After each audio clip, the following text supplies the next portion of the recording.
My lord ruled all of Avernus. His will was absolute. His word was law. Zariel, the fallen angel, is the Archduke of Avernus, but it was not always this way. Lord Bel held the title once before, and shall do so again. Oriatia, Avernus, servant of Bel.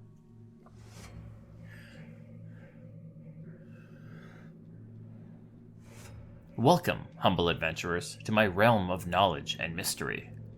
Here, in my cursed library, are endless tomes and scrolls on the darkest and evilest foes in all the realms.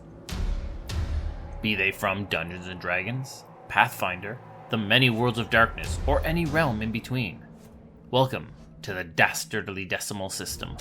I am your caretaker of the corrupt, the librarian, Castor Cain.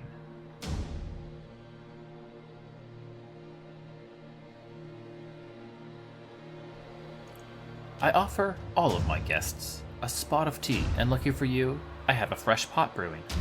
I find when dealing with the great evils of the realm, a nice Rosemary Tea pairs nicely. It helps increase the learning and lessen the anxiety. So take a sip, take a seat, and let us look at the evil you are currently researching. Ah, I see for your first trip to the library, you have chosen an evil with a similar title. Let us talk about the former, future, and true ruler of Avernus, Bel, Lord of the First.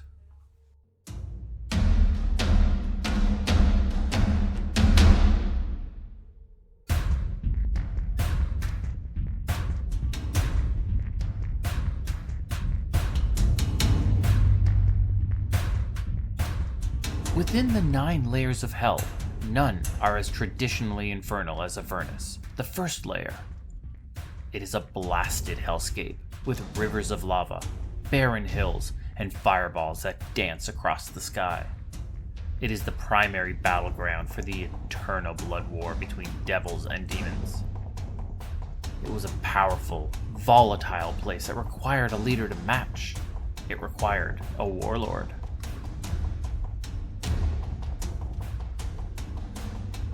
Bel was a pit fiend.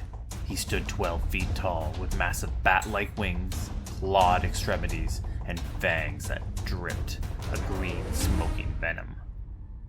His visage was brutal and bestial, but nonetheless infernal, warped by innumerable years of willful wickedness and hatred. He carried only a few possessions: a powerful ring that protected him, a belt that held the still screaming, decapitated heads of angels, and a curved, flaming greatsword that was feared by fiends and celestials alike.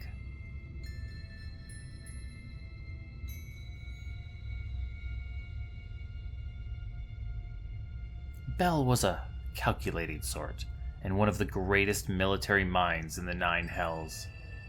He engaged in battles on his terms.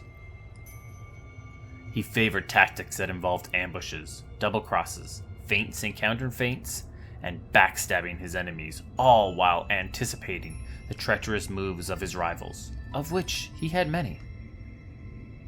Yet despite all this, the aspect of Bel that was the most unsettling was his calm. Bel was not a slave to his emotions. He did not raise his voice, he did not yell. He was just eternally, unnervingly calm, scaring all who witnessed it.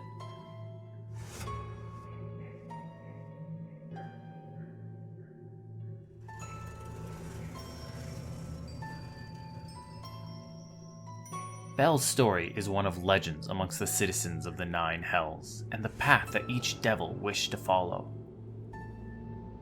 Bel started as a mindless lemur, the lowest caste of all devils, and worked his way up the many, many ranks of the diabolical hierarchy. It was only through skill, strength, and skullduggery that he was able to reach the rank of Pit Fiend. He gained command of 3 companies worth of devils that he led throughout Avernus, stopping invasions and destroying rebellions. With each demon plot he foiled, more claim was cast upon his name. He rose to even further prominence when he masterminded the assassination and replacement of his own Pit Fiend commander. Of all of his battles and tactics, though, none were so widely known as the legendary Four Cross, otherwise known as the Double Cross.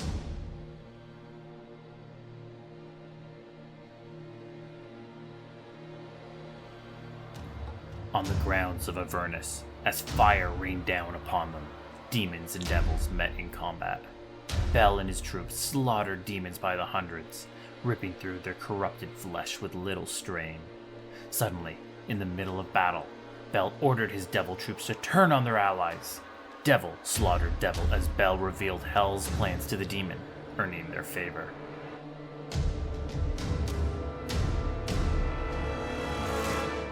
Shortly after, he offered to rejoin the forces of Hell, only to turn on them once more in the midst of battle. For the next year, Bel and his forces fought alongside the demonic forces of Chaos, learning their tactics and studying their magics, as the Chaos army began a massive incursion, marching with numbers so great that an army that size has yet to be seen again. Bel revealed his master plan.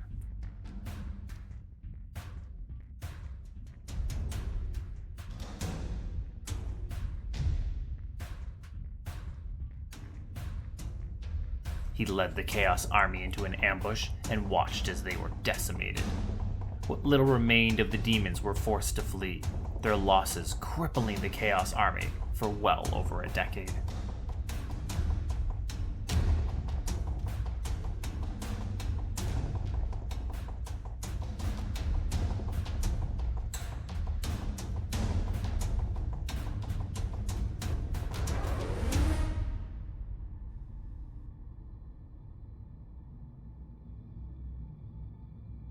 It has been said that no soul rules alone, and never is this more true than in Avernus. The Lord of the First, whomever it may be, rules only as long as they have the loyalty of the Dark Eight. This council of pit lords, who live on the 9th level, were the ruling council for Hell's armies and held the influence on all aspects of fiendish culture, like some corrupted influencer.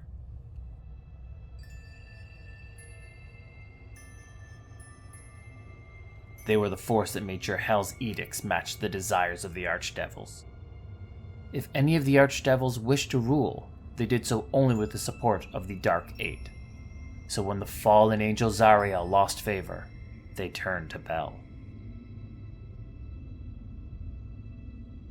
Zariel, the Archduchess of Avernus, was a fallen angel dedicated to ending the Blood War. At her side was Bel. He was the commander of the armies of Avernus and had faithfully served her for centuries. Yet after she participated in a failed coup against Asmodeus, Zariel lost favor, and Bel saw his time to strike. With the support of the Dark Eight and several legions of her own forces, Bel turned on Zariel. He hunted her down across Avernus, and, using magics he had learned from the demons, imprisoned her beneath the bronze citadel, where he drained her of her magic to empower his own. Now supported by Asmodeus, Bel claimed power and became the Lord of the First.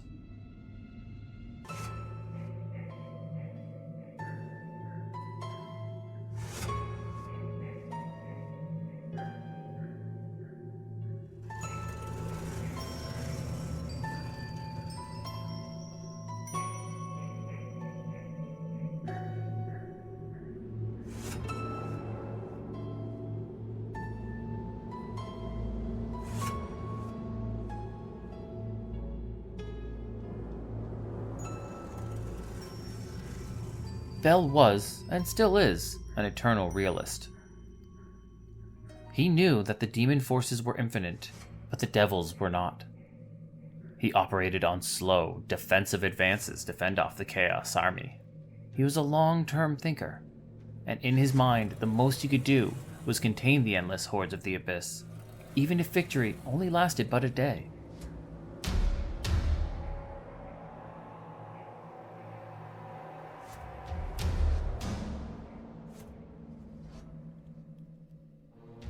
Bel had no allies amongst the other archdukes. They viewed him as a betrayer. Because of this, Bel was forced to find allies elsewhere. He would accept assistance from anyone and gave fair hearing to those who offered, knowing that his duties always came before grudges, emotions, and his sadistic pleasures. But he was a shrewd negotiator who, as one might expect, always kept his promises to the letter.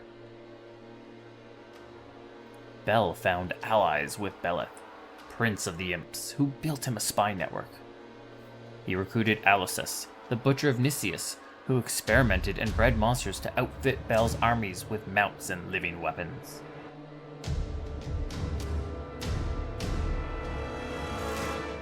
He also worked with Moloch, the former Grand Duke of Malbolge, but the weirdest of all of his allies was the goddess Tiamat. The Dragon Lady, who resided in Avernus, was too proud to call anyone her ally, yet somehow she had come to an agreement with Bel. Tiamat guarded the portal between Avernus and Dis and bolstered his army with the fearsome Abishai. But what did she ask for in return? Nobody knows.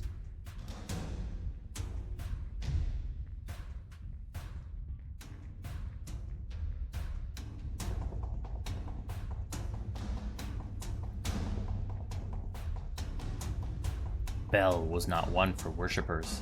Unlike other archdukes, he lacked any sort of cult. Occasionally, he was worshipped by warriors, ones Bel would recruit in order to defend his domain. Some of the most extreme paladins, desperate for victory in their quests, would deal with Bel, becoming one of his Hell Knights. Bel would provide riches, information, letters of safe passage, and other form of aid to these knights. Those who pledged themselves to Bel could call upon his magic and manifest a corrupt green blade that would dance along their sword, burning even those who were resistant to fire. His brand was a cold iron sword that glistened with the green hellfire. It was because of his support that these warriors, these Hell Knights, were the most ardent supporter of the warlord of Avernus, and they still are.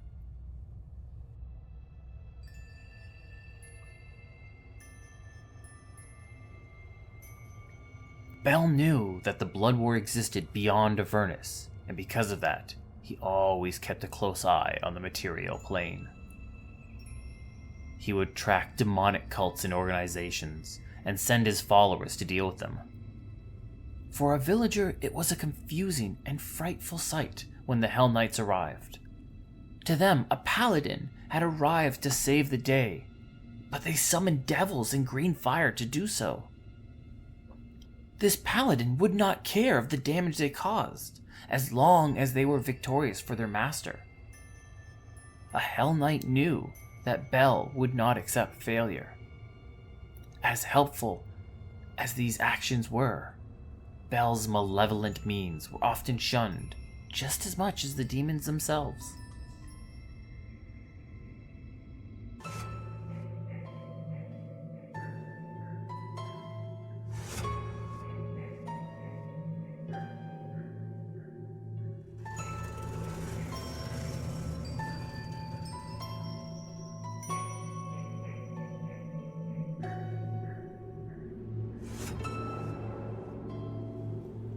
Nothing occurs within the 9 hells of Baator without the express desire of Asmodeus.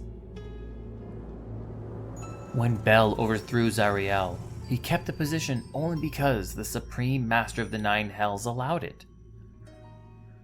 No one knew why. Asmodeus' whims and plans were always a complex secret that he kept to himself.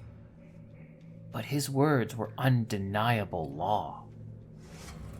So when Asmodeus told Bel that his tactics were inadequate in defending Avernus, and that he was reinstating Zariel as the Archduchess, Bel readily agreed. He returned to a supporting advisory role, but almost immediately he began planning to reclaim his throne.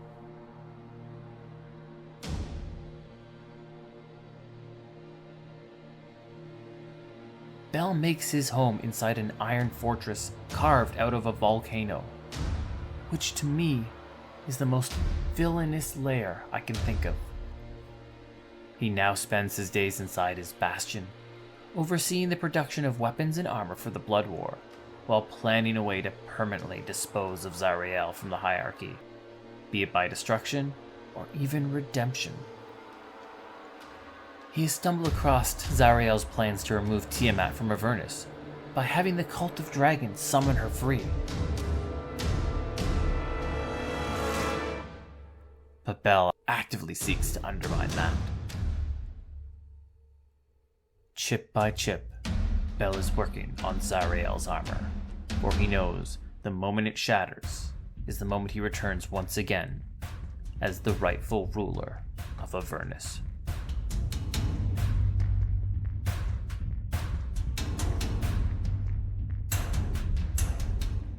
What is it about evil that seems to raise one's IQ by several points? And why do we find a calm, calculating foe so frightening? Perhaps is it the fear that you have no choice in the matter? Is your next decision in battle one of your own making? Or are you simply following the path that was laid out for you, and now you are walking directly into a trap? Perhaps it has to deal with how that calm, calculating foe has gained the ability to ignore the emotional side of a decision. Emotions are what make us humanoid. They are what make us good people. Without them, could we become as cold and as calculating as a foe like Bel? I shudder to think.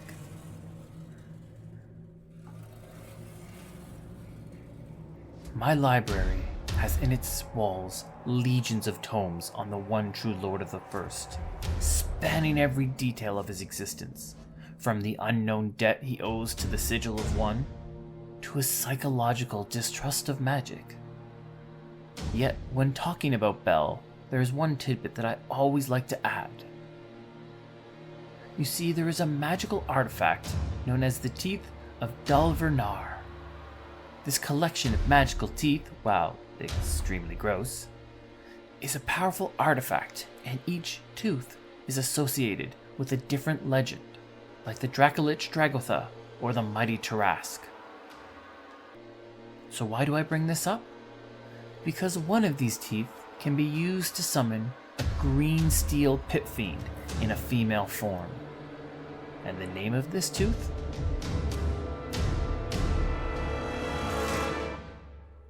The Daughters of Bel.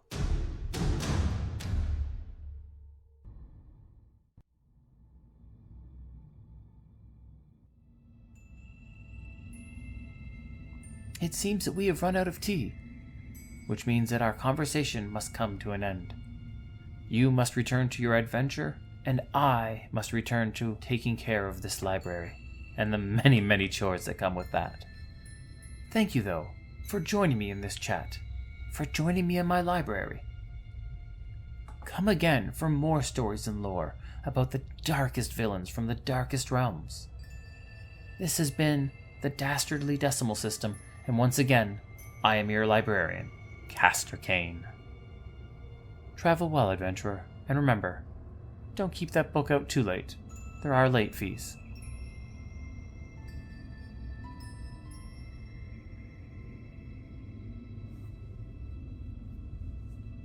The Dastardly Decimal System can be found on Twitter at DD System Podcasts. That's Delta Delta System Podcast. This podcast was produced by Midnight Reading Audio, a division of Midnight Reading Publishing. The voice of Castor Cain is Larry Gent. Hi. Music was Evening of Chaos by Kevin MacLeod from Incompetech.com. It is licensed under the Creative Commons. Thank you, and have a wonderful, wonderful evening.